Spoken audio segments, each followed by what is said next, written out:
Welcome to another episode of the Wealth Blueprint. Today, my guest is Stace Jones. Stace is a community leader, entrepreneur, and investor, and a man of deep faith. So we delve into a lot of strategy in real estate, leadership, and also how to be kingdom-minded at work and be a disciple for the Lord through our faith out in the community. Hope you enjoy today's episode. This is Stace Jones.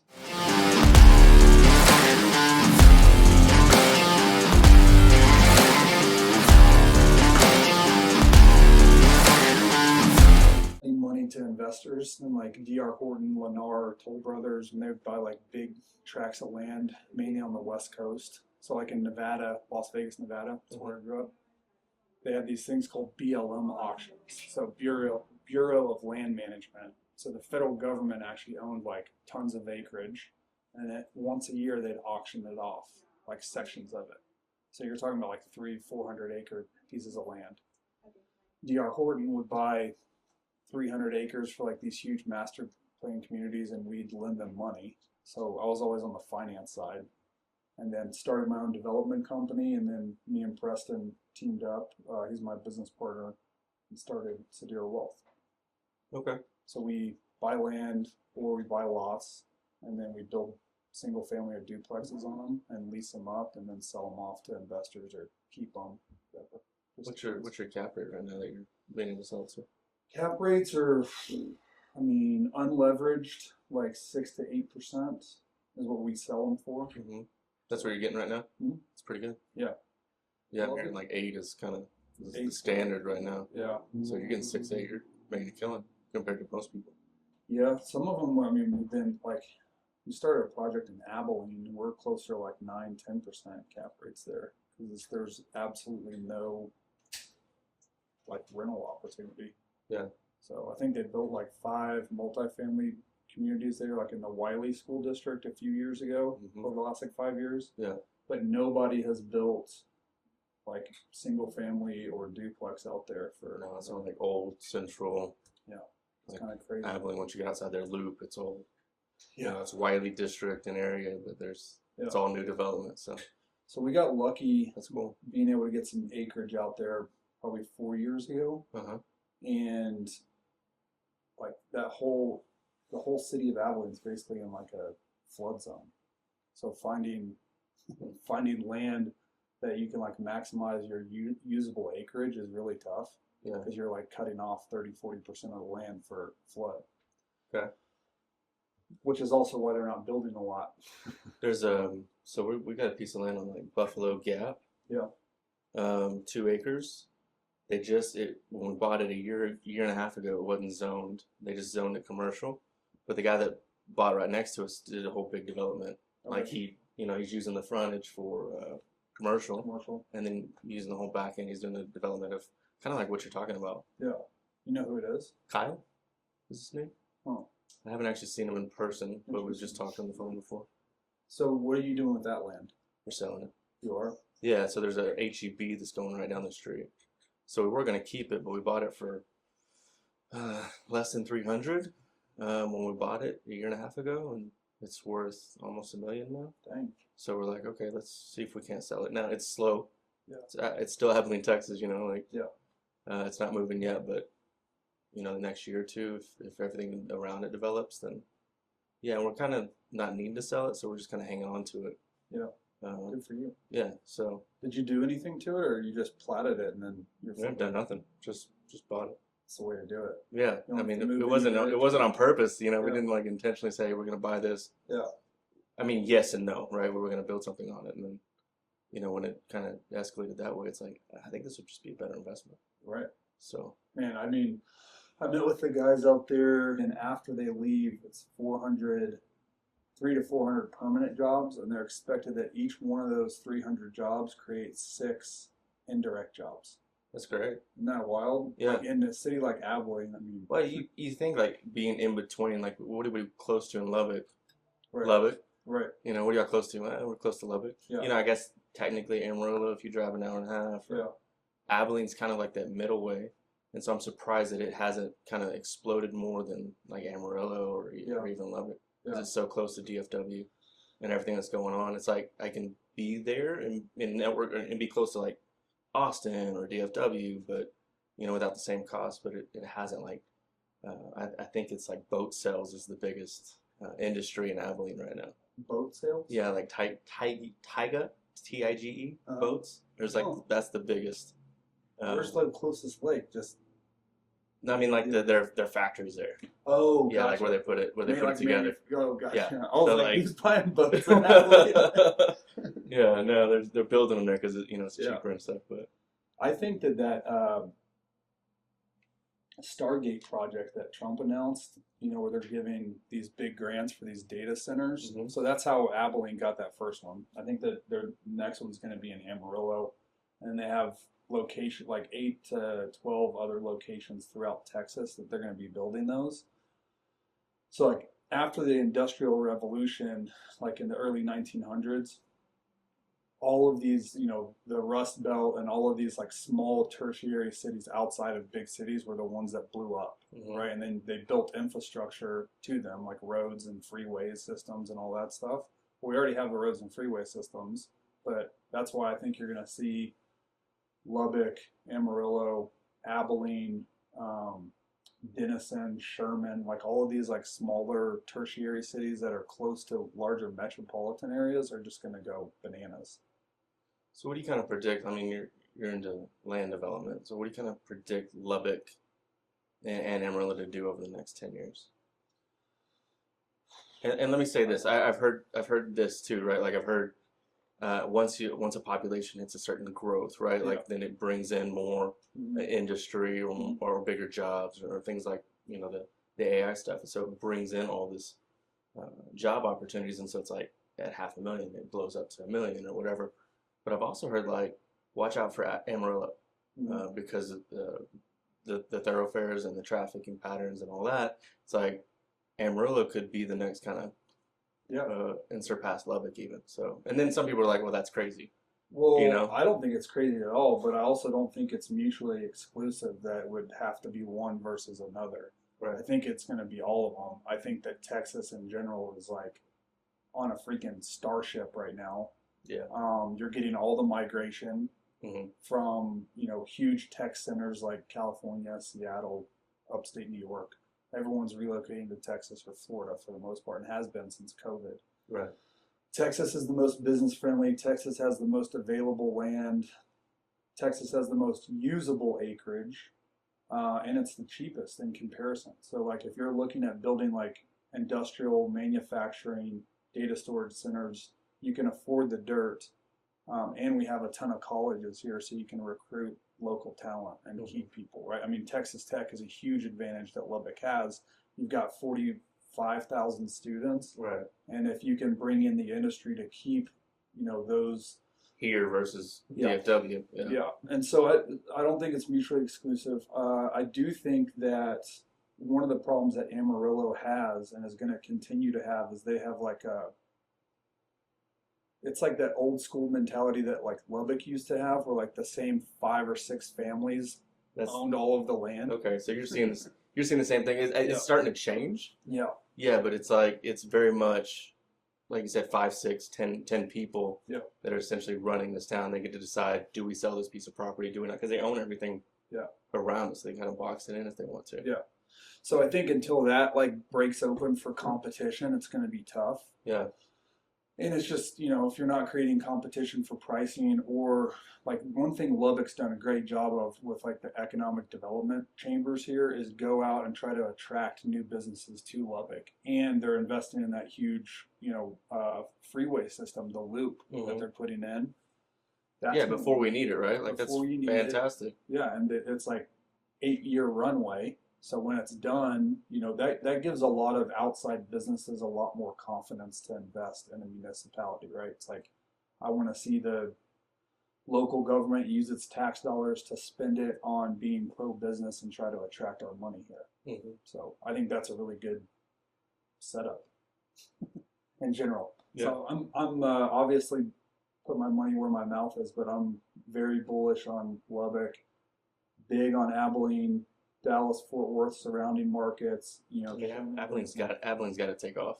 It's got to. Oh, especially with what you were just talking about. Like I don't know how it's stayed, you know, in the pocket that it's at. Like Yeah. it's at some point, it feels like it's gonna explode. Yeah, and if you're like talking about manufacturing and logistics companies anyway, you want to be close to freeway systems and you want to have cheap land. Mm-hmm. So that's what they have, both of those. So What about Midland, Odessa? I love Midland, Odessa, and I hate it at the same time. Like right now, it's really good. We'll do like probably 100 single-family homes down there this year, Wow. and we're raising rent like every couple of months because there's no, available property there. Right. But How long have you been in Midland? 5 years. Okay. So the oil's still been okay? So we jumped in when oil was like super low, Right. during COVID when it was like, I don't know, $40 a barrel. And then now that it spiked up to what, $90 a barrel, and everyone's making investments and all that stuff down in the Permian Basin area. So we benefited from that. I think it's like that's the problem with Midland, Odessa. It's so tied to oil and gas, Yeah. right? They haven't diversified their economy enough outside of that. So I think they're working on it. I think it's going to get there. And I think that, the faster they do that, the better. So I'm cautiously optimistic about it. I'm staying around, 50 to 100 doors. They've always scared me. Yeah. You know, because it's like feast or famine. Yeah. And when it's feast, I mean, you kill it. Like, people Yeah. do fantastic. And then it drops from $80 a barrel to 50, and everybody just kind of freaks out and panics, and the whole thing falls apart. A little bit. It feels that way, Yeah, and the municipalities down there don't like really see eye to eye between Midland and Odessa, and so there's not like enough coordination between, running sewer and water to certain parts of the city, or permitting, or all that kind of stuff. So Right. Stuck in territorial battles. yeah, exactly. They just need to get it together. They need to get out of their own way. Is what they need to do. Well, they got so much like opportunity and potential. Like people, check it out as a spot to be, but then it's like you start running into that, and it's like even you're like, I'm optimistic, but I don't want to. I'd rather go to Abilene or Amarillo or Lubbock than it's kind of unless I'm oil and gas. Yeah. I mean, for as much as, they're like Abilene, there's a lot of like inside baseball there too, of like local politics and landowners not wanting to sell to people from outside of Abilene or whatever. Yeah. The city of Abilene is awesome. Like the conversations I've had with them and the engineering companies down there, like they're very pro-growth, pro-business. They have their ducks in a row. I mean, we can submit permits and have approval to start construction in like 10 days. That's It's awesome. like, where else can you do that? Yeah. Not happening in Midland, Odessa, I'll tell you that much. Right. And I mean, we have those Well, and relationships. Amarillo's got so many hoops you got to jump through too. Yeah. Different, weird, strange hoops. So, I don't know. I think that's probably like a growing pain that a lot of these places are going to have, right? It's like for so long, we've only done so much development and expanding the county lines and running water and sewer out to places, and then all of a sudden you get hit with this like big influx and you have to grow almost overnight with like city employees. Yeah. And one of the ways that these cities deal with that sometimes is they outsource like plan review to like third-party companies, Mm-hmm. and then that just makes things horrible to deal with because it'll extend your approval by 6 months. You're sending it to a firm in Austin to review your plans in Abilene, let's say. It's not happening in Abilene. And then you're just stuck there, talking to someone in Austin, and then they don't necessarily know all the things that are going on in Abilene. They got to go back and forth, and it just takes forever to get anything approved. Yeah. So, but tell me about you, dude. How'd you get into real estate? Yeah, so my parents have always kind of done some real estate as some form of fashion. They didn't really do houses because they didn't like people tearing up their stuff.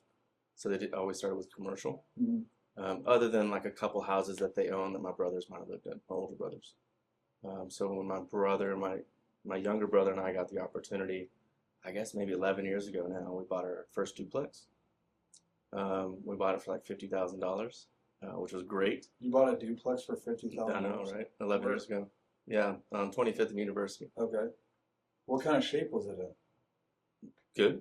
I mean, we did. It was a livable duplex for $50,000. Yeah, yeah. That's crazy. Yeah, that's pre-2020. Yeah. Yeah. And so that obviously that investment started paying down and paying off. It was the right duplex because it's like one side paid for the bills and the Yeah. others, was able to do some updates and repairs to the place. And eventually there was enough equity in that we bought our second place. Instead of putting any cash down, we just used the equity. Yeah. And Smart. we've kind of maintained that philosophy. So we've got a couple different companies, but in that company specifically, we've maintained that philosophy as far as using the equity from one building to the next, to the next, to the next. It's kind of a more aggressive approach, but as long as you can get it rented, Yeah. you're all right. Now you don't get it rented, you start getting in a world of hurt, Yeah. But it's smart debt. It's Yeah. smart leverage. Right, better than like buying a bunch of cars, right? Yeah. Or I'm boats. guilty of that sometimes. Yeah. Is that Yeah, your car? or Is that your car up front? The Escalade? Yeah. Yeah. That's sweet. Yeah, yeah. I love Yeah. that thing. But that's It's like all blacked out. That's It's like smooth. my 6th car in the last 3 years. I have a problem. Okay. So what would you say to somebody like Dave Ramsey that's like, don't ever take debt on? What's your philosophy? Like obviously, I know your philosophy. his idea. Well, I mean, like I understand that too, right? His idea is like, can you sleep at night? Well, when you have all of that debt that over time it pays down and pays off, but in that initial phase, it gets really challenging. Yeah. Right. You have one house. Like the worst that we ever had it was when we had 3 houses and one wasn't rented. It's like, how are we going to pay for that? Right. It's like, okay, this is a problem, and it sat for 6 months, and so it's like, okay, this is a real issue. Yeah. So as long as you're renting, then it's good, and then as long as you've got time on your side to pay some of that down, so you've got to pay some of that off. Yeah. You've got to get on the right side of things. So I think that's just what do you want? What do you want to build? What do you want to buy? What kind of legacy do you want to have? Like, I think that's your own personal goals. For me, I think it was the best and fastest and most realistic way to grow it without somebody handing me a bunch of money and being like, hey, go buy some stuff. Yeah. Like Ramsey's got a great podcast. He's got a great media outlet. I mean, so he's made money in a lot of other different ways that allowed him to go and buy property and purchase property. And so he's got revenue streams coming in that most people wouldn't have. Yeah. So, yeah, I like his philosophy, but he's also speaking from kind of a total different place than most people would be speaking from. Yeah. Well, and he also got burned like over leveraging himself at one point. I think that's why he's so like anti-debt. But yeah, I think that debt is like anything. It should be used intelligently and with an exit strategy in mind, which it sounds like you had, right? It's like it's smart debt. You're not putting a bunch of Pokemon cards on your 28% American Express. Right. And then trying to flip those, over Beanie Babies. Oh yeah, Beanie Babies. Did you grow up with that? Yeah. My mom went into the Beanie Baby phase for a minute. Did she? Yeah. Did she win? We still have tons of Beanie Babies. Yeah. So we've just never been able to sell them. Maybe that's something my kids can do to make a few extra bucks. There you go. Try to sell her old Beanie Babies. Yeah. So. What was that? I think there was like a documentary about that. Oh no, it was Pez dispensers. Yeah. Where they were like making fake ones in the Ukraine or something, and the guy went over there and bought all of them and then sold them in the U.S. and got sued by Pez. I didn't hear about all that. It's kind of an interesting documentary, but he turns himself into the victim, which is like I think interesting in what we're talking about right now. He turned himself into the victim. Well, yeah, like Pez sued you because you were selling Pez dispensers that you had no right to be liquidating in the U.S. in that market. And you bought into a company that was like all hype, right? You relied on that. There is no cash flow, and you were going to trade shows and selling stuff for 7 times what they would, buy them for ordinarily or whatever, right? Real estate's so much different where you can like take on leverage, you build equity, and your renters are paying your mortgage for you, which you can accelerate and pay down. But where most people get caught is what you were saying. It's like, what is my time and distance to where I need to stabilize this property and have the reserves for that, time period. Right. And most people don't get to that point because they chicken out. They're like, oh, I can't handle it. Then you shouldn't buy it. But if you are going to, give yourself that runway, and then you turn one $50,000 duplex into 3 properties. And then what's your inventory like now? Yeah, so 900. We have a collection of like 43 different properties, Okay. commercial and residential both. And that all started with a $50,000 Mhm. duplex. Yeah, so we got in some commercial properties like zero down, right? Seller financed or what? Yeah. Yeah. Okay. It's like, but you have to have some proof to show that you can make these payments or do something with it Yeah. before somebody's going to give you that money. But it's like, if I can't get in, if I don't have the cash to get in, well, seller finance, Right. you know, and Yeah. and then if they're willing to do, if you can find a bank that's willing to do 20%, great, you're fantastic. But if they're not, are they willing to do 30? Are they willing to do 40? And so it's like negotiating with that Mhm. owner, and if they're willing to get out well enough and don't have enough people prospecting for them, then yeah, you got a chance. The problem with that is that sometimes you have to kind of overpay what you could negotiate if you had the cash in. Right. But if you don't have the cash anyways, then it's Yeah. irrelevant You pay a little bit of a premium for them to carry the financing. for me to be able to get into that property. And Yeah. what's your strategy with that? You're doing a value add to the building by bringing in tenants and doing some renovations, or how do you get your exit there? Yeah, exactly. I mean, it's like as that instead of paying rent to something, right? Or I've got zero. My net gain already was zero before I had this property, and so by having this property now, I can bring a tenant in, and there's gain. Yeah. Right. So I'm making a little bit of money from the tenant to kind of set aside, but then also it's like I'm bringing in every month and paying some principal, and then at some point I've got to refinance that thing. You know, about 5 to 7 years, I got to refinance it because now I'm paying more in principal per se than interest, and now I'm paying more in taxes because of that. Right. And so it shows that you're making all that money when you're really not making that money. Right. Yeah. You know, it's like, hey, it looks like you're making all this money. Well, yeah, yes and no. Yeah. You know, I'm not really making that. I'm putting it back to this mortgage payment, and so that's kind of the interesting game that you got to play. It's like, okay, every 5 years I've got to refinance this in some way, form, or fashion. And what we've kind of been fortunate enough to do or try to do is like when I do that at the same time, I get to max this property out, but I get to pay some of these down or off. Yeah. Right. So these come out. These are free and clear. Dave Ramsey approach. Mm-hmm. These are free and clear. That helps me sleep at night. But then my gain goes back to this property. Like my taxes go back to this property, and I'm paying high interest. Early for that next 5 years. That's smart. I love the refinance, value add, refinance, never sell. And if you do sell, 1031 exchange. Yeah. Because, borrowing money from the bank's tax free. Yeah. So there's all your income right there for the next, 5-year runway. Borrowing from them's tax free, but like paying them back's not tax free. And I think that's right. where a lot of people have the, disconnect too. If you get so far into it, it's like at some point you're paying this principal that it shows that you're making. Like if you got a $20,000, payment, right? Mm-hmm. And you're paying $10,000 in principal, well, it shows you're still making $20,000. So you're paying taxes on the $20,000. Okay, but I'm not really making $20,000 because it's all going to the mortgage payment. Well, how much is that right. being offset by the depreciation though? Yeah, I mean you can do accelerated depreciation and things like that. So yeah, absolutely. And that way you can almost end up at net zero. Right. Especially for that 5 to 7 year period. Yeah. But after that, it's the accelerated depreciation, you only get like 5 years out of it. Well, that's why you got to borrow against it. You got to borrow again. Yeah, I mean, but seriously, you never, I think that's something I watched my dad run into.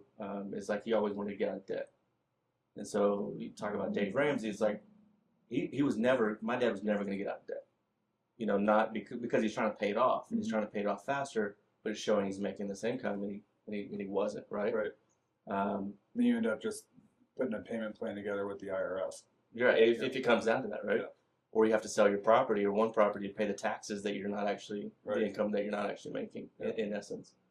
And so it's like when you start down that commercial real estate side of things, I don't know that you ever, unless you sell, I don't know that you ever get out of debt. Yeah. Or unless you've got this extra stream of revenue that's just bringing in like Dave Ramsey has, you never really actually get out of debt. Right. You just keep passing it down and paying things off. So what?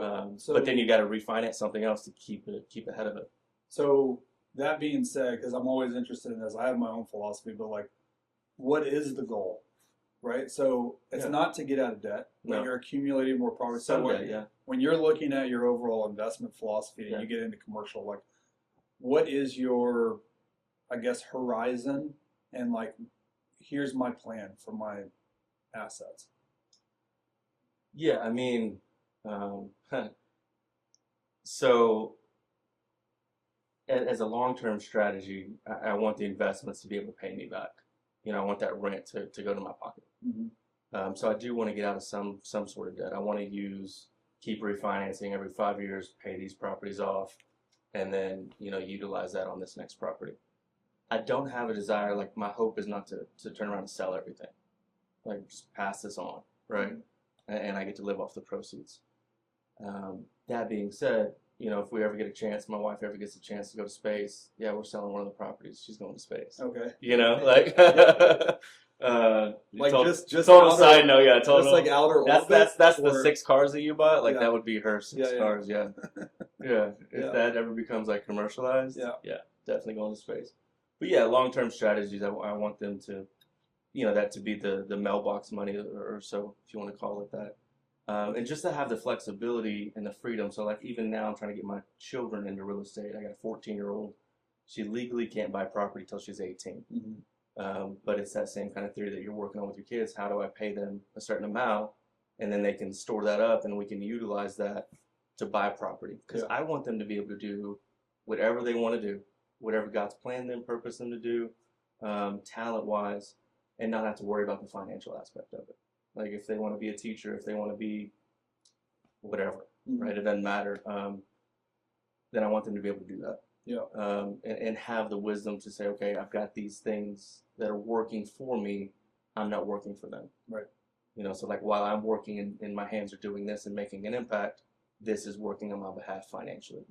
So that's, I don't know if that answers your question, but no, it does. piece at least. I think financial literacy for your kids is like such a missing chess piece in specifically America, but probably everywhere, right? Is like, I had to learn all of that at a later point in my life. And, you know, you taking that time with your kids and teaching them, like, here's what you can do to sit, like, so if they go into being a teacher or whatever their career is, they still have the ability to put their funds to work doing something with a skill that they like learned way earlier. To be able to position themselves. I think that's awesome. I think more people need that. Like nobody knows how to balance a checkbook when they graduate high school. What's wrong? Like that's insane to me. It's wild, right? Yeah. It's like here, go into the world. But they know how to get a credit card. They know how to get a credit card and take out $200,000 in student debt to be which is the psychology major. Okay, that's a scam. That's student loan, student debt. The way that the interest multiplies. Man, they're screwing a lot of people over with that. And you can't get rid of it through bankruptcy, and you can't get rid of it through death. It passes on. Well, it's like daily accrual interest. Like it's not the loans that you and I are taking out. You know that you can see an end term to that. You can pay it off. Man, the interest accrues so fast on these things. It makes it near impossible to get out of. And you don't know that when you're getting the loan. You know, so like even if they just change the terms on those, I think that'd be helpful to a lot of people. But so I have a theory on this. Okay. A couple theories. One, you should not be allowed to accumulate that much in debt for the major that you chose. Okay, so if I go to school and I want to get a master's, like look at the average pay for that. Yes. And not more than that. Like 1 year or 2 year. Any degree, you have to show the financial ability to earn an income from it. Like it's an investment. I give you a loan to go to school. I want that investment back, right? I'm investing in you to go get an education. There should be a process that's like sitting you down. Hey, for this trade, you need to go earn this amount of money to pay this back. You're going to pay this much every year, whatever, right? Like getting a home loan. Right. In every other aspect of our life, you have to do that. Right. The second thing is you have to take the government out of it as a loan. If they just want to give you controversial now. Right? But like take the government out of it, because school used to be like 1/7 of the price that it is now before the federal government got involved and started guaranteeing these loans to the universities, because it gave them the university the ability to say, well, I can charge whatever I want for this education because it's backed by the full faith and credit of the U.S. Treasury Department. That's crazy to me too. So if you took that out and you had to get the loan from the school and show that you had the financial like ability to pay that back, your schooling would be 1/7 of the price, or let's say with inflation now, it would be at least half. Mhm. So instead of spending 20 grand a year, you're spending 10. And for a 4-year degree, it would cost you 50 grand instead of, $250,000 to get your master's in sociology. Right. That's crazy. You know how many people we have walking around with sociology degrees that are 180 grand in debt? How are they going to buy a home? Well, like the fine arts programs in general have exploded so much on college campuses, which Right. is wonderful and great for that person. But at the same time, it's like Is it though? Is it $180,000 in Right. debt. Like, when am I ever going to pay that back? And Right. the answer is you're not. Right. It's not going to happen. The U.S. taxpayers are going to pay it back, or you're going to have to pass it down, to your family as debt, Right. which is So it dies with you or something, hopefully. right. So I think that's a hole that everyone's been stuck in. I could fix the whole Yeah. system tomorrow, dude. I'm telling you. Get on it. Yeah. I'm working on it. We'll see. You're in the school business too, right? Didn't you? Childcare, early education. Yeah. Tell me about that. How'd you get in that? My parents started that 1981 is when they got into it, and it was something that I grew up in, and so the educational aspect of it, big fan, loved it. It was really helpful to me because when I finally went to public school, I struggled in private school. I struggled early on, but then when I got to public school, they just told me how smart I was. They told me even early, but I just kind of excelled through it. So it's like, give me the tools, equip me early, and it's part of the reason that I put my children in private school right now. Well, one of the reasons. There's lots of reasons, but it's like I want that that academic excellence for them. I want it to push them, and they're smart. They get that from their mom. They're really intelligent, so that academic excellence just keeps pushing them. But yeah, the same problem. My kids get their intelligence from their mom too. Yeah. Thank God. Makes things easier. Yeah. So why do you think you struggled in private school versus public school? Academically, it was more challenging, Mm-hmm. and I didn't know it at the time, but I think I had some some ADHD or dyslexic. Like, learning from my kids, it's like, oh yeah, that's right. Like my youngest she's dyslexic.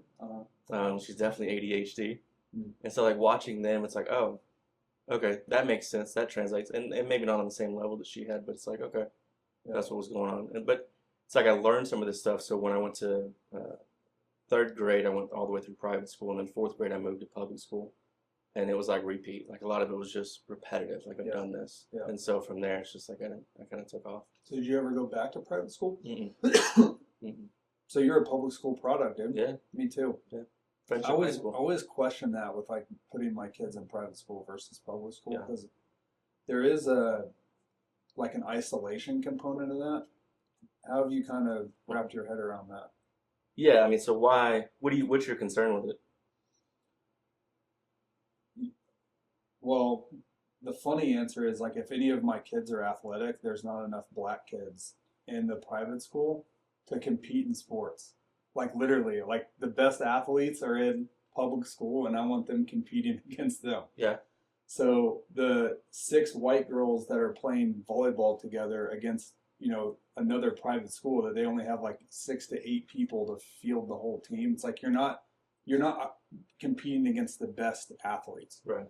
Academically, you get all of that like concentration and like hand holding on the private school side, and yes, it is a lot more challenging, but you miss all the social pieces. Like, when I went to school, I was the only white kid on my basketball team. We had a large population of Hispanic people. We had Korean, Japanese, like from all over. Yeah. And my graduating class in Las Vegas was 2,500 kids. So I got exposure to a lot of different cultures, a lot of different kids that lived in different parts of town, and like I that has served me so well in my life. Like, and just having friends from all different kinds of backgrounds, income levels, you name it. When you put your kid in private school, everyone's kid's like a doctor or an attorney's kid. There's a lot of them, yeah. And so it's like, how sheltered that's not representative of the real world. Separate from how competitive the academics are. I think that's great in pushing your kids, because public school academics are not great right now. Right. So I say that about the basketball team, but like competing against black kids or Hispanic kids in soccer or whatever it is. But what I really mean is exposure to like real world demographics and how to get along in large groups of people instead of the small classroom sizes and that kind of thing. That's what I struggle with. So kind of my theory to that is like, what are my kids going to use when they're older? They're going to use their feet for soccer or their hands for basketball, or are they going to use their brains? What are they going to use more of? Yeah. And so they're going to use their brains, right? Sure. I mean, how tall are you? 6'4". 6'4". I'm 5'9". Like my kids we're not gonna make it in the basketball court. Yeah. But they are gonna make it with their brains. Yeah. Whatever they choose to do. And so as far as like the exposure, I like the small classrooms. I like the call it hand holding. I like the ability for them to work alongside their teachers and other peers more closely. Mm-hmm. Like my daughter, I mean, they're nerds. They're celebrated for being nerds. As far as like they're doing stuff on the weekends, they're calling their buddies and then they're working on a project, regarding school. Sure. Like that's not stuff that I did. No, I didn't grow up doing any of that. No. Like I'm looking for, something to do, Yeah. not a project for school that same. I'm not trying to study more, Yeah. And they're studying, like she studied for a human geo test, and they would do that at nights. They would get on a phone call with their friends and they would study together. Like I didn't do that every night. Like I wasn't that concerned, but she is. Yeah.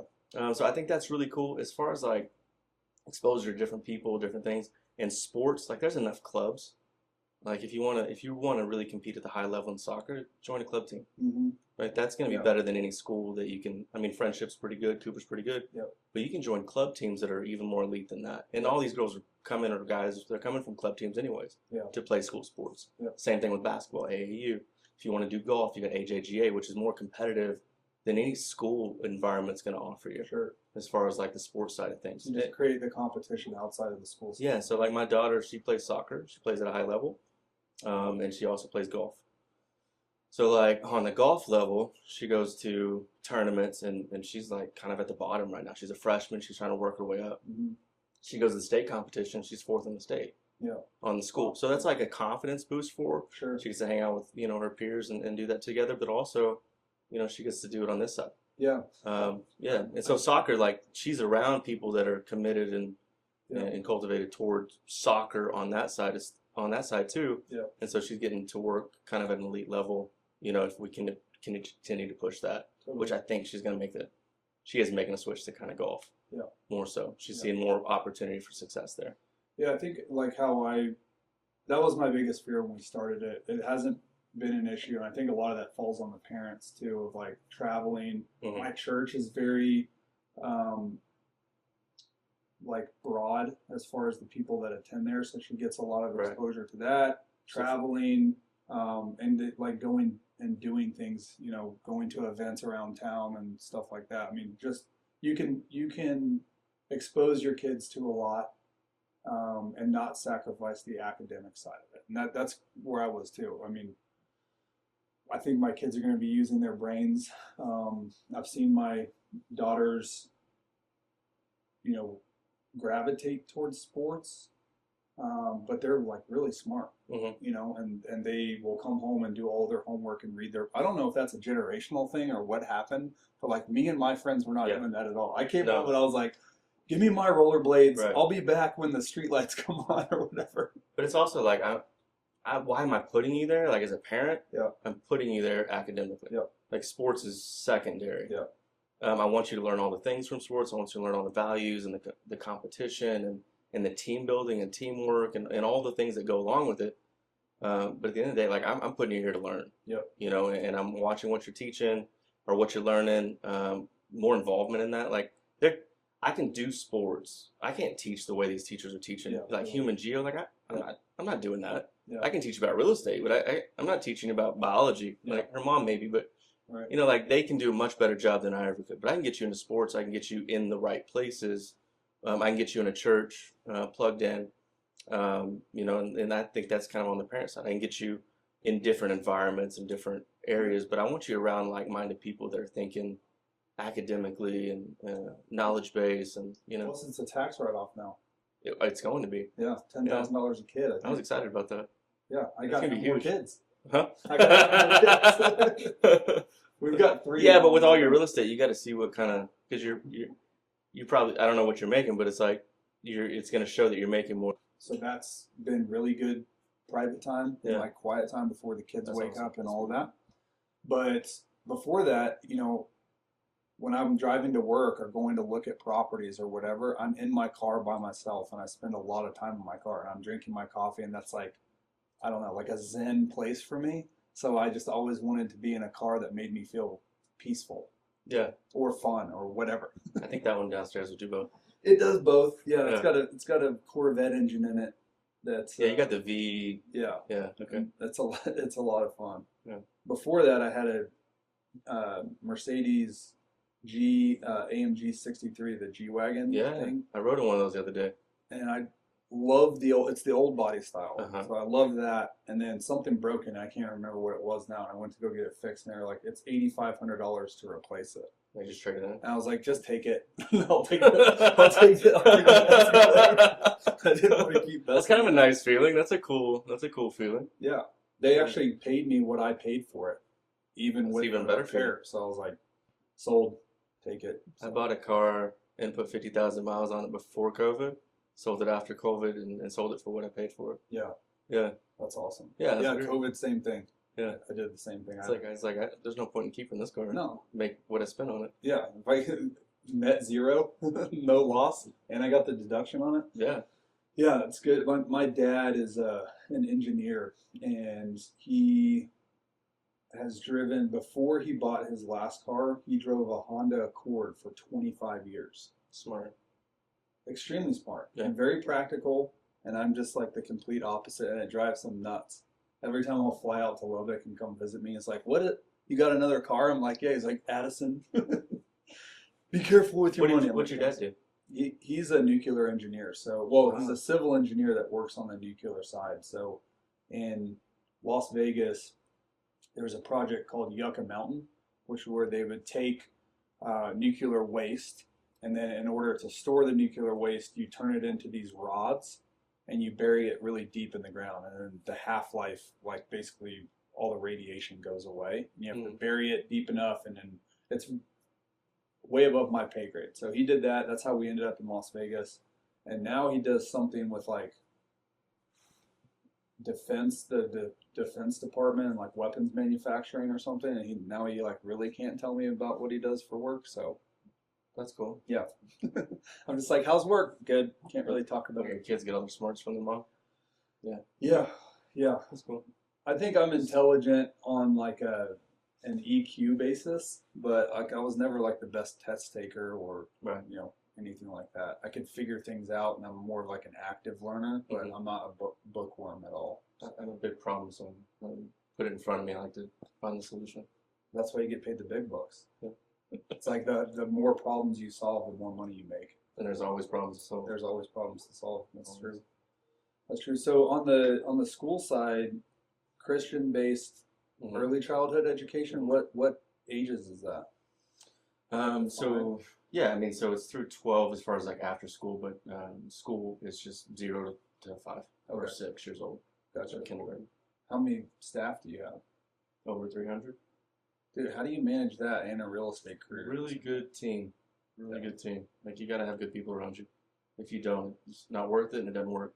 Yeah. And that's kind of the point of it, right? Is to kind of hopefully build a good team, people that you can love, be loved by, in the biblical sense, right? Show God's love to them, and then in return show it back. Mm-hmm. Surround yourself with those kind of people, and I wouldn't say it makes it easy, but it makes it worthwhile.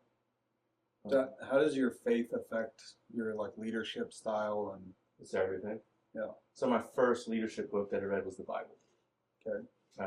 And then from there, it's like when I really started getting into more and more leadership, like, man, I got to get better at this, or, you're trying to get exceptional at something. Yeah. It's like, then I can base it off of my biblical learning and on how do you treat people, Mm-hmm. right? Love God first. Okay. So what does God tell me to do? How am I doing that to the best I can? And then love other people as yourself. So do I love myself? As God tells me who I am, I'm planned, I'm purpose, I'm created, I'm in His image, loved, redeemed, forgiven, grace. I'm all of these things, right? Mm-hmm. And so I have to understand that I'm all these things and then share that with others that and believe it for them too. Like you're loved, you're forgiven, you're grace, you're redeemed, and no matter what you do, God loves you. Mm-hmm. And he died for you and he lives for you. He didn't just stay dead. He constantly lives with you, and now he can be with you, in you, and a part of you, and he can help you make good choices and right choices that are great for your family, and not just here on this world, but eternally, right? Like it's everything. And do I live by it? Yes. Am I perfect? Absolutely not. Yeah, But I have days that, I get frustrated, I get upset, I get angry that I don't do something well or right.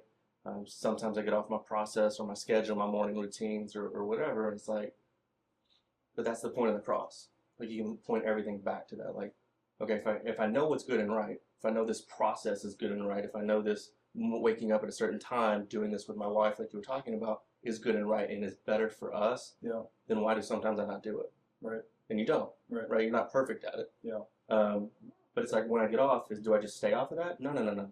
I get back on it. Right? Like if I get off the rails over here, the point of the process, I can get back on the rails. I can go back towards, and I have a point. I have a point of reference that I can focus on and say, that's where I want to go. Yeah. And then start walking towards it. And then God says, I stand at the door and I knock, right? Yeah. That means he's always there. So he's just waiting for me to align with him. Yeah. Like he hasn't left me. He hasn't gone anywhere. Well, why am I not seeing the fruits of it? Why am I frustrated? Why am I have so much anxiety to it? Well, I'm not aligned with him. Yeah. Right? I haven't given it to him. It's like not just giving it and saying, hey, I'm not going to touch it anymore. It's like, no, like giving it and saying, I'm going to do the best that I can and work with excellence as much as I can, as hard as I can. But I know that you're in control of this. Yeah. And so no matter what the outcome, you're the outcome. Yeah. Right? And it's going to be okay. Yeah. Because I'm following you. Mm-hmm. And that's the part that I get off on the rails on. Like I'm so much of a problem solver. Like I want to get on it and say, how do I fix this? I can fix this. I can do this. And there gets to a point like I run out of me. Yeah. And I don't know that until it's, too far. Yeah. And that's where it's like I got to get back on the rails here and go, okay, God, this is yours. Yeah. I think that's really, beautifully said. And I've always struggled with that too. It's something I'm still trying to figure out is like, it's so easy to go to God with the blessings that you have. And, thank you for my family, my health, financially, my kids and their health and all of this. Like, It's easy for me to give thanks. Right. It's really hard for me to go lay a burden down at his feet and say, like, I need your help. Right. Because I'm such a type A personality and like problem solver too, that I'm like, I got this figured out. And I'll get like in these modes where, I'll work 12-hour days and, start ignoring my family life or my health or whatever it is. And you can get sucked into that instead of just going to him and be like, and just in prayer has solved a lot for me of just, God, I'm out of options. Like I need your wisdom. I need your strength right now to give me that. And man, that's been a huge burden lifted. And I think a lot of people that are like high performers, entrepreneurs, high level problem solvers, we all are guilty of that. Like, I got this because I've done it so many times. I've got this instead of being like, I don't have anything. Yeah. I've got the skill set that he's given me, but like I'm stuck right now and another 12 hours in the office isn't going to fix it. I need to figure something else out. Well, I think the thing that I've realized in this last year of where I struggle to give it to him is I want the outcome that I want. What if his outcome's different? Right. Like it's like it is rebellious. It doesn't feel rebellious at the time, but it is rebellious in the sense of, no, I want it like this. I want this to be the outcome. I want you to come through in this way because like this sucks or this is hard or this is, if it doesn't happen, if this doesn't come through, then this whole thing falls apart, right? And so you're like, no, I need you to come through this way. And so like in your heart and in your mind and even in like those combine and create your soul, like, am I actually giving it up to what his outcome is and trusting and walking that? I mean, I had to answer like no over and over and over this year. Or when times get stressful, it's like, no, I'm not, because I want it to be like this. Yeah, and he's going to answer it in different ways. Like, yeah, one of my favorite sayings is, if you pray to God for flowers, he might provide you rain. And so like the outcome that you're hoping for, he might not directly answer that, but he's going to provide something else that you have to be, you know, aware of. And not, and that's the other thing I've been thinking about, like with this, you know, saying the 5 a.m. thing, and I want your opinion on this too, but like, we've never been more distracted in our entire life with our cell phones, with media, with politics. It's like all 24/7, and the things that you're putting into your body, you know, fast food, and like your soul is so distracted that even if you prayed to God, is your mind and your heart still enough to even hear him? Yeah, that's good. And that's the thing I've been really trying to work on too, of like, where's the stillness with God? Right. And we have such this like immediate gratification problem that like if you pray to God, were you praying once a night before you go to bed, and he doesn't answer your prayer for a week, what, you give up? You don't think he's listening? Why aren't you praying all day and just being still and putting yourself in a position to like hear him? Maybe he is trying to answer you. Maybe he is knocking on the door, but your life is so loud that you can't hear him knocking. Right. And that's the thing I've been really trying to work on too, of like, man, I just need to eliminate distractions. Like working out has really helped me with that, because it's an ego death when you're exhausted. Yeah. And you can hear him, and then just like trying to be silent with him too, you know? No, that's really good. I got two thoughts to that. Yeah. Congratulations, first of all, that you're able to do that and get there, you know? Yeah. Like not everybody does. And then like I read a book recently about presidents, and it talked about kind of their routines as presidents, and every like U.S. president. Okay. And every president had a morning routine except for Taft and Bill Clinton. And even Bill Clinton, they put him on a routine. Smoking cigarettes and jogging. Yeah, well, he didn't have a morning routine. He just kind of showed up late, and they're like, "Dude, this doesn't work. You're gonna have to be on a routine to be president." And he followed that and figured it out. But he ended up being successful in that way. But it's like, okay, so what does that tell me? Like every leader of this country, I mean, you could say that each one of those people were successful. It's something to be able to get there, right? Yeah. Every one of them had a morning routine. And a lot of them involved walking and prayer, right? And seeking that outside leadership, that outside counsel, to help lead this country in the right way. Yeah. Right. And almost everyone of them talked about walking and prayer. Those two things were synonymous with their morning routines. Yeah. And so, yeah, I think there's something to that. There's something methodical to that. It's like, I know if in the morning I'm going to get up at this time and do this thing, that's the routine to it. And then I think you know, people knock like getting into the routine of prayer. Like, are you just praying the same thing? You just yeah, I think that can happen, but I'd rather get into that routine of it than, you know, just be non-existent. Dude, right? I love that you're bringing that up right now, because I literally just had a long conversation about that. But finish your thought, because I have a couple questions for you. No, I mean, that's kind of it. Like, I'd rather get methodical about what I do as much as I can. And then when I find that becomes I'm non-existent in it, I'm so methodical, then I can, you know, that's time to change up the routine a little bit. And it can just be like a different variant. Yeah. You know, instead of walking on a treadmill, I can be riding a bike. Like, you can just change a variant up slightly, and all of a sudden it's like, but I still do my, you know, you talk about doing that with your wife. That's beautiful. You know, it's like, when do I pray? In the morning is the best time before I touch that phone. Yep. You know, and give the world my access, or give access of myself to that. Then, you know, give access to God first. I started with that routine, and then I found myself sometimes praying for the sake of praying. Yeah. And I hated that, because, and then if you ever like prayed for stuff and you don't really like mean it, you're just like, it's like you're going through the act of praying. Yeah. So I didn't like that. I was like, this is kind of like disingenuous. And I was writing down prayer lists and stuff like that, which helped, right? Yeah. Like organize and get and develop a prayer life. So now when I pray all day. And sometimes my pray, not to sound like a Pharisee or anything like that, but like I try to pray on silly things. Like I'll be driving my car and I'll think of something and I'll just be like, you know, pray over that for 10 seconds. Right. somebody I'm talking to and I say, hey, like, is there anything I can be praying for you? Anything you need help with, whatever, and they tell me and like genuinely respond to me, Right. I'll pray with them right there. That's perfect. It's not That's like great.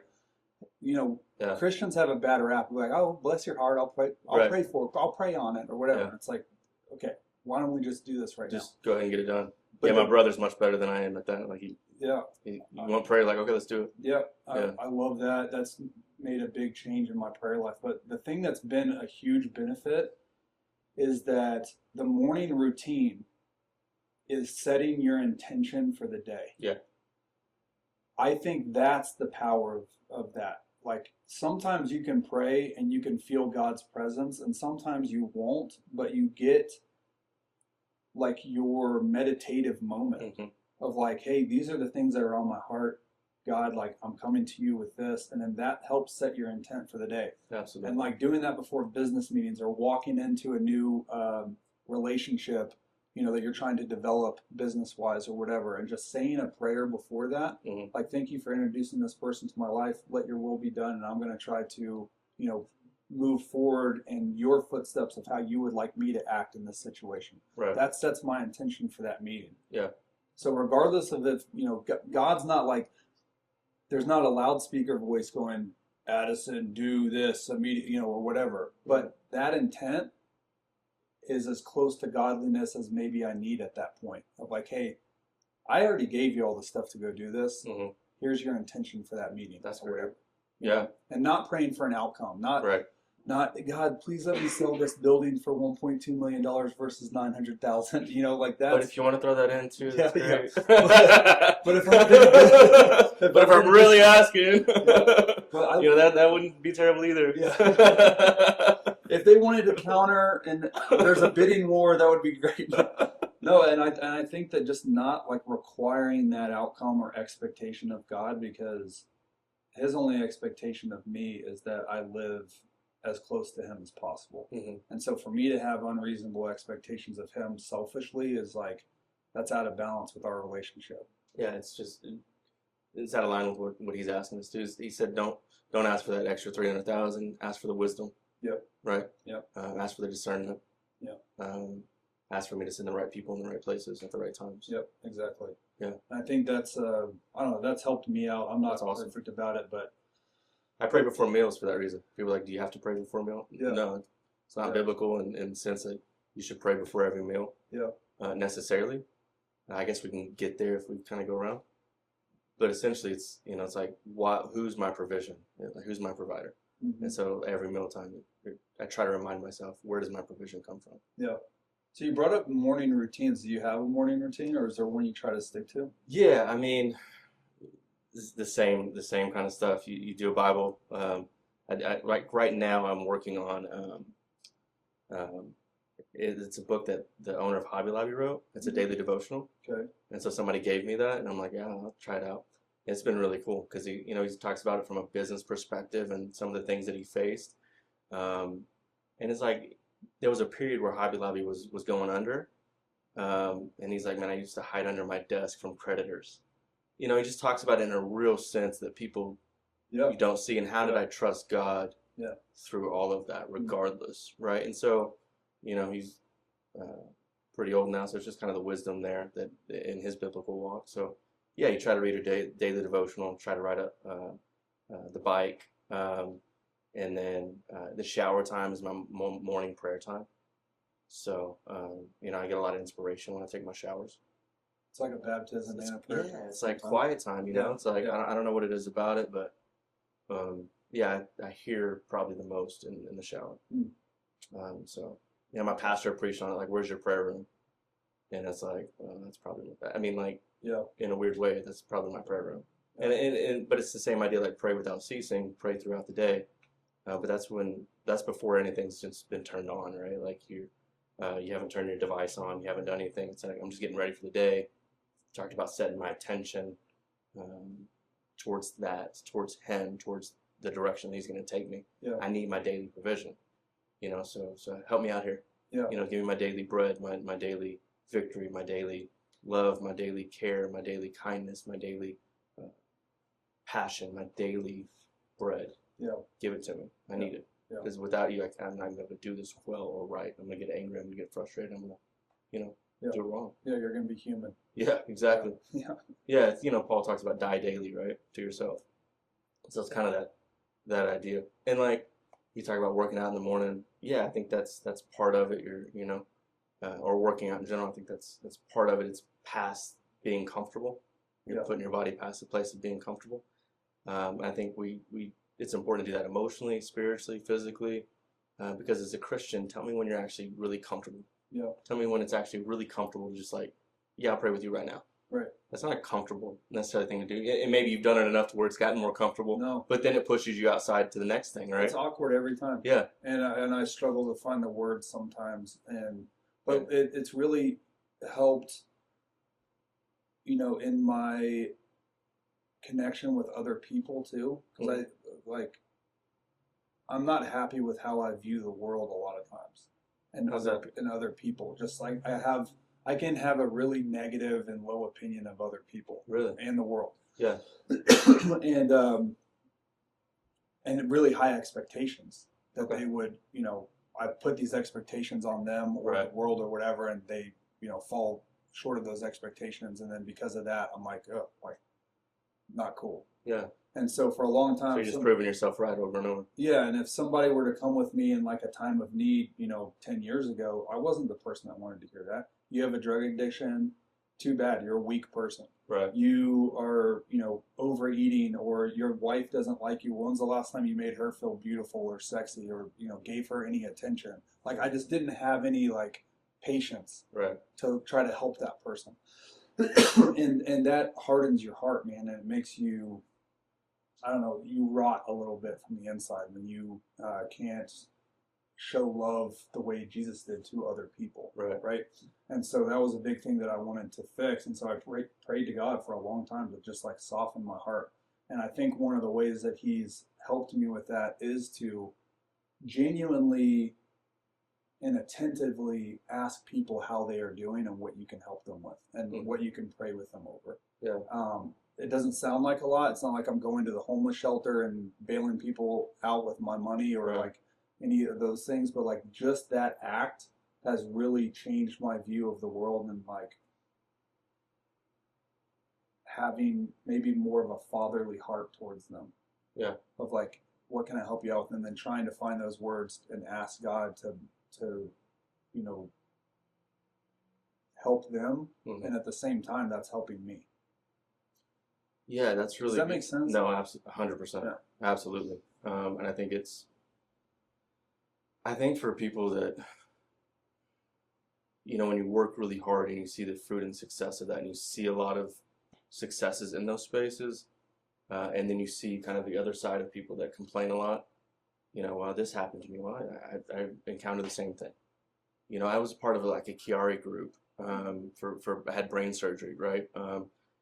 And there was brain surgery? Mm-hmm. And so I had skip over. Arnold Chiari malformation. So there was this group out there, and it's trying to learn about it and go through it. It's I experienced some of that. Yeah. But then it's but I got out of bed, but I did that so you look at it not to try to be judgmental, but it's man, I got to get out of this group. Mm-hmm. They're killing themselves over there. I'm gonna be sucked right in down with them, right? It's regardless of what pain you're feeling or what experience, I still got to make a choice to get out of bed or not. Yep. I still got to make a choice to show up. Mm-hmm. I got people that depend on me. Yep. I've got a mission to do. I've got purpose to accomplish. So I've got that choice, or I got the choice to sit there and wallow. And every now and then you wallow, but it's very rare. So I think that creates this a distance from yourself than when somebody's whining and complaining, well, I got a drug problem. Well, deal with it. Yeah. But in reality, I don't really know their circumstance necessarily. I can pretend, or I can put myself maybe in there, but I don't know. Yeah. I don't know. But what I do know is if I start walking this way towards Christ, then, it gives me a better path and a better purpose. And so what I started doing, and I'm going to be honest with you, it's really sucked. Because it's really hard, and it's vulnerable, being vulnerable with people, opening your heart to people. Because I think when it says love God first, and then love your neighbor as yourself, how do I receive love from God unless I'm vulnerable, and how do I give it unless I'm vulnerable?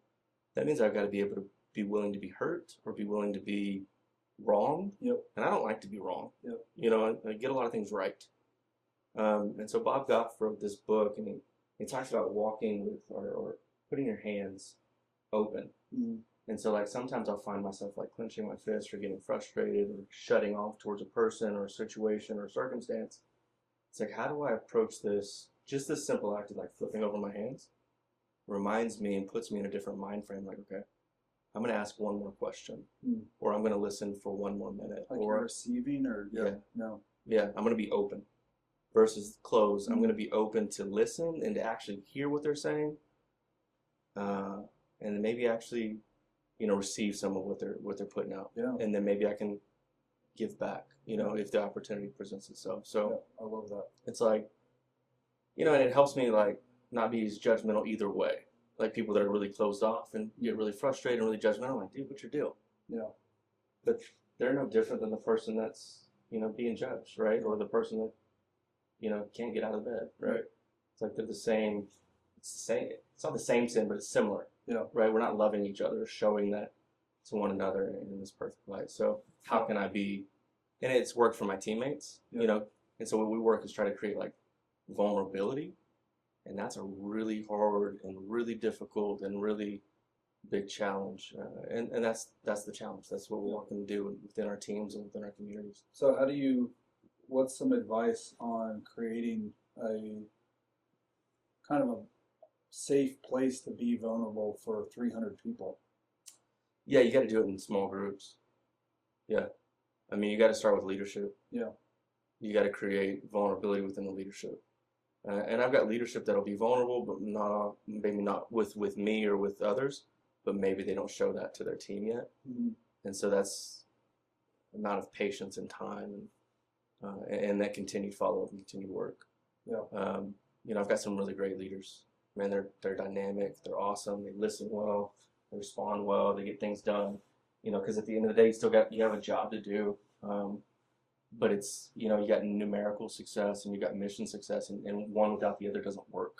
Yeah. And so you got to understand that. And our mission success is our people. So yeah, it's really hard.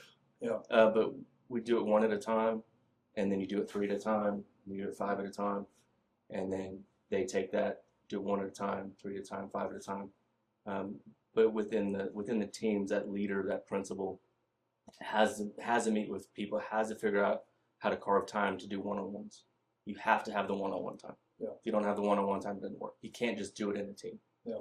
Because you really get the opportunity to kind of break down walls and really listen to people. And if you don't create that, it doesn't work. Yeah.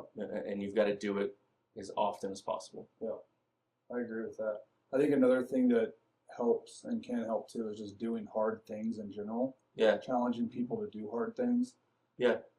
What does success look like? Yeah. That's what we call it. What does success look like? It looks like this, and I'm going to hold you accountable. Yep. To that, yeah. And like struggling together as a group. That's why I think, you know, whether you're like working out or running or jujitsu or whatever it is. Do you jujitsu? I used to. I since having kids, I don't, just because I'm kind of like a crazy person where if I can't commit to being really good at it, I don't want to do it. Yeah. I got you. So I competed for a little bit, and then when we had our first daughter, I was like, you know, I was training 4 times a week, and then it was too much.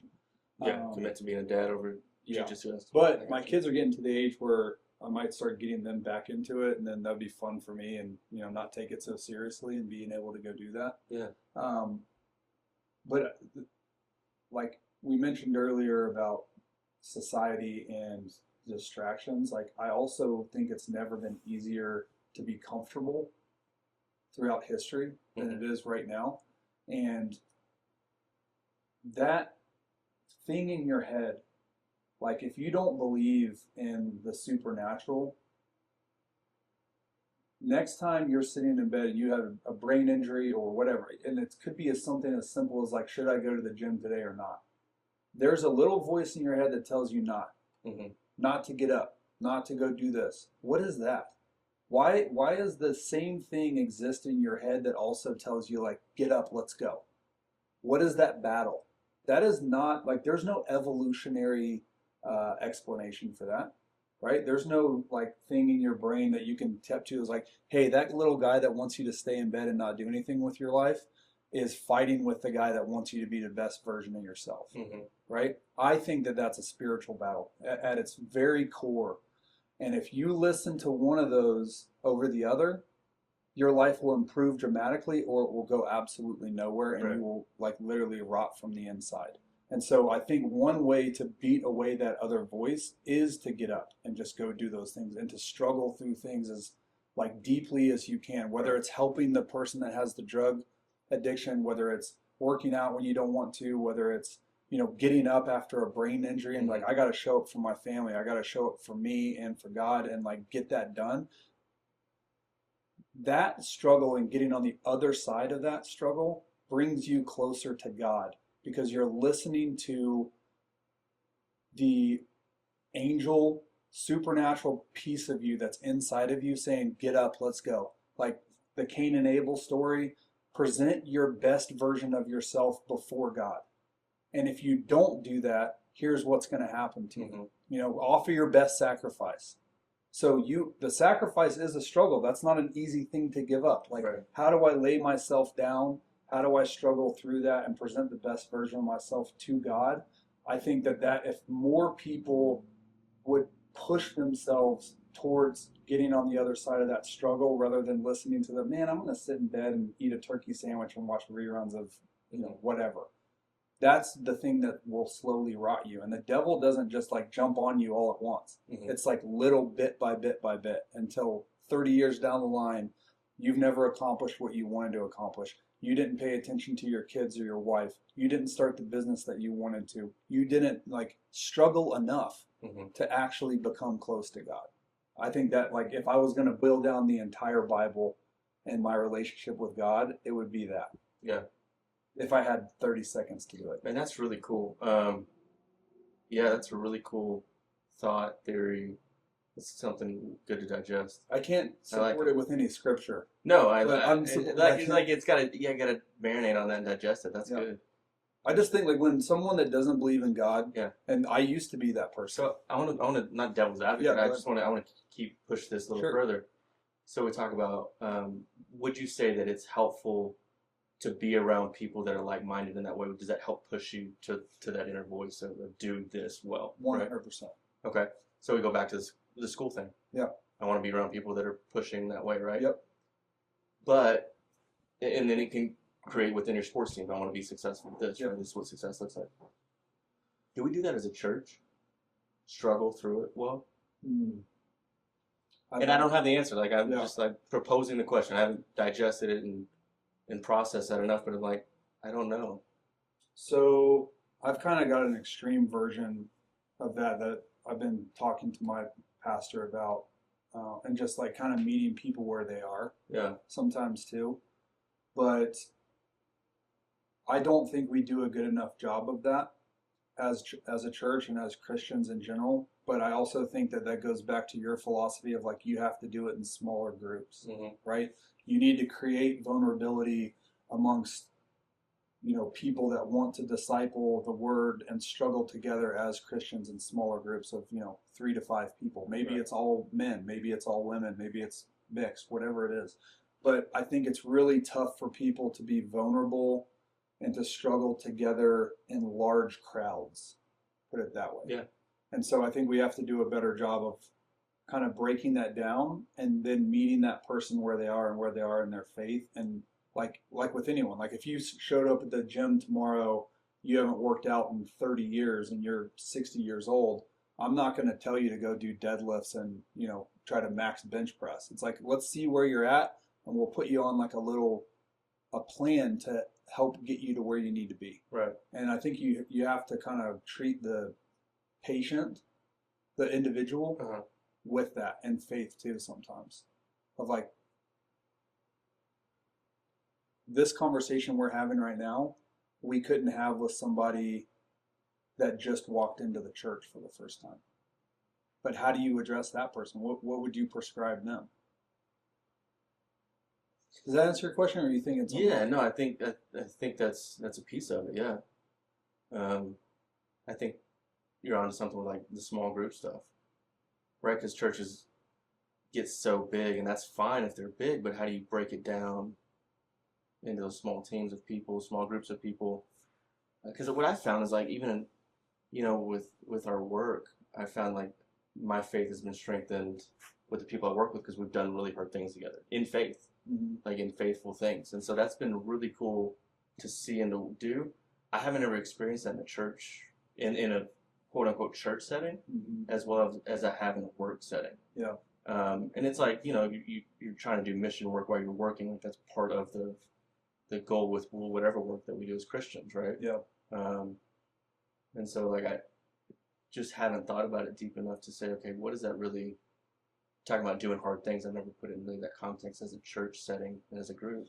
Like, what does that look like? Because to do hard things to be successful. Now, what is the hard thing that we're doing? Showing up for Bible study, Right. and who's made the nachos? No. Like I don't know. Right. Like showing up to church on Sunday and raising our hands. Like some people don't even put their hands up. Like this Yeah. ain't that hard, Like I guess we can help with the children's ministry. That's cool. That can be a challenge. Yeah. But what are we doing really hard together in reaching people? So- Making coffee in the morning. Had to get up 30 minutes early. I don't think Like, you have you know to. what I mean? I don't think you have to look that hard to figure out what God wants. He says, Right. "Go and make disciples of all nations." Right. You are required. If you really believe in the Word, you are required to take action. Yes. It is not enough to say, "I believe in God," and show up at church. Raise your hands or don't. But like, if your relationship with God is coming to, this is going to sound like so extreme, but like, if your relationship with God is to come to church, do the worship, say the prayer, listen to the preacher, and that's all the forethought or afterthought that you give to your relationship with Right. God, and you are not taking action as a disciple, you're not doing what God and Jesus require of you. Right. You are required to take action with that information as someone of Right. You're faith. required to have a relationship. That's not a relationship. That's a But even high five. if you just have a relationship with God by yourself, you're also not doing what God asks of you. Right. Go and make disciples of all nations. In the way that I've taught you in my teachings, you go and do that. And so he gives you these pillars of like what it is to be a Christian, and then he says, go and make disciples. That is a call to action. You are required. Now, that discipleship can take, many different forms. Not everyone's going to like quit their job and go over to Thailand and try to, minister to a group of people that have never heard the word of God before. Right. But what are you doing in your daily life to disciple to the world, to the people that need to hear it and to take action together? That's a struggle. That's the thing that the church needs to do a better job of. That's the thing that we as men of God need to do better together too. Of how do we reach the people that aren't reached? So I got this. You talk about radical view. In the last few years, I've kind of morphed my view in what the church should be, maybe. Is more about we go to the church to what? To corporately worship, to corporately praise, to say, man, hey, these are some of my struggles. These are some of the things that were successful there. Let's share God together. Let's share some of that, right? This is what I did that was hard. And that's a place of accountability for that. That's a place of getting to share that and high fives for that, right? Like these are my like-minded brothers and sisters in Christ, right? We should be like-minded, right? Yeah. And then we're bringing people obviously to church with us to share in that victory celebration. Yeah. And you're celebrating every Sunday, right? That's cool. I get to be around my peeps. Yeah. But I got this I haven't heard it a lot, and I'm kind of morphing my views towards it. It's, the church, we should have business. I mean, business should be for the church, right? We should have church in the business. We should have mission in our business. Yeah, we should have Christ in our business. Yeah. And so what does that look like? Are we making disciples within our business? And so I don't know that the church necessarily is like, and it can be, right? But I don't know that's necessarily like a gathering on a Sunday to just, sit on a pew. I think it's a gathering to say, look, here's some things in our groups that really were hard. Here's some things that were helpful. Here's some healings that we saw. Here's some miracles that we saw. Here's Jesus. Here's how we saw Jesus show up this week, and here's how I didn't see him. Like, here's some of the battles that I faced, and then we get to celebrate, hopefully some of those victories, because then what I got to do is come right back out and go back to my mission field, which is our business, which is the things that we do, and how do I disciple, and ultimately, how do I love people, right, in that space, and then create environments of that. So